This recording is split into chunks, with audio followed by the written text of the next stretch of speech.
Hello and welcome back. In this video, the final video in our series on how to add and manage records in our collections, we are going to walk through the process of how to link externally or even internally to another website. And we're also going to show you the delete button, how you can remove a record or scrub it from your collection. So to get started, we want to go over to the top 100 records because we have to find the record that we've been working on so far.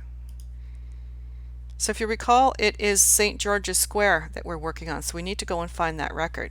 But before we do, let's just take a little meander here through what we have. These are literally the last 100 records that you've added to your collection.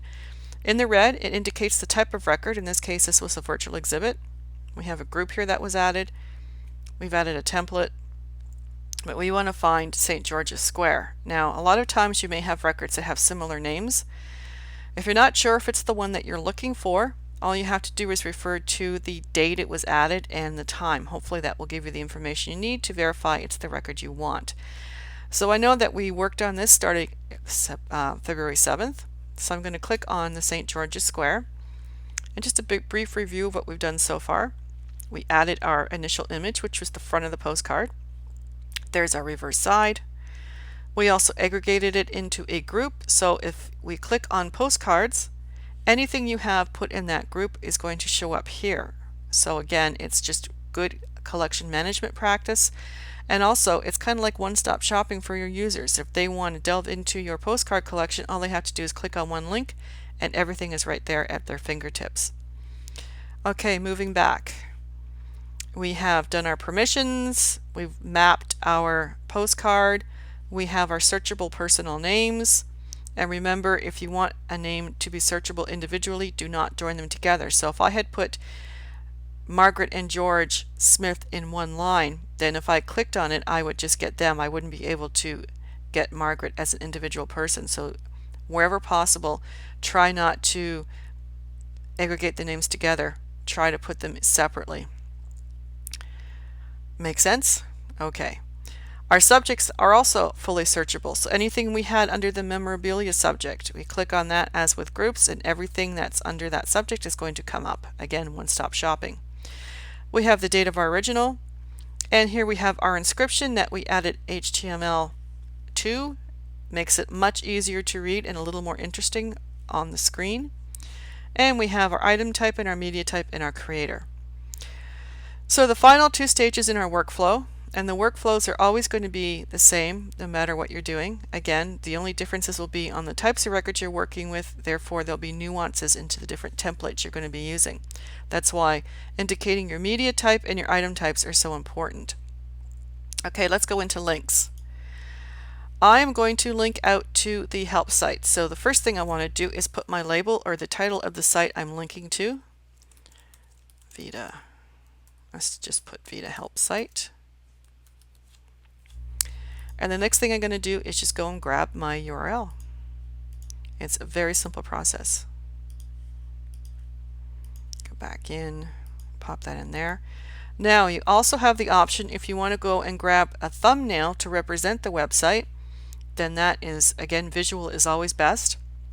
So I'm going to go back in, and if you can, just grab the image address. You go back and you pop that in. And then after you do that, you hit add, and you can see here it's added to the site. And let's go and take a look at what it looks like. So other websites, external links. Let's do that one more time. I'll get rid of this. Say I want to link to the ODW YouTube site, but I want to make it a little more interactive. Again, this is probably useful if you want to do a little bit of outreach or even a bit of marketing. So I want people to subscribe to the ODW YouTube channel. So again, all I have to do is go and grab the link to the channel or to the website.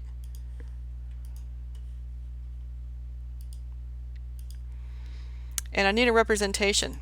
I want to let people know that there's a YouTube channel there that they can link to. So I did a bit of searching on this, and of course you always want to make sure that you check your copyright.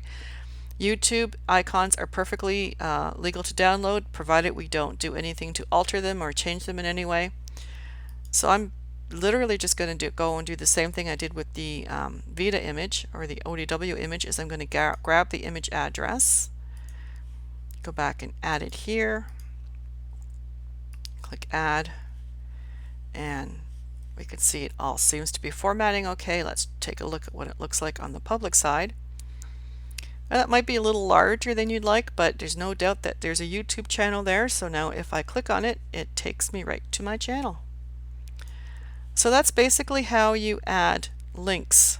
External, you can do internal as well if you wanted to add a record, say from your collection, or if you have another type of collection on your website, you have an overarching website for your organization perhaps, and you want to go in and grab something internally.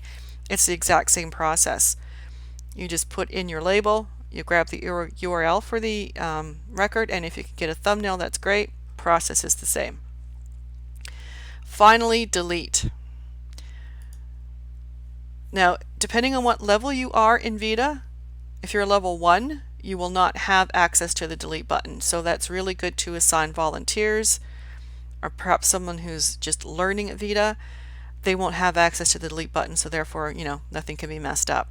Levels 2 and 3 have access to delete. Now, when you do delete a record, it is scrubbed from the collection. It is gone. It's not kept or saved on the servers at ODW at all. So do be careful, because once you hit delete, it is gone.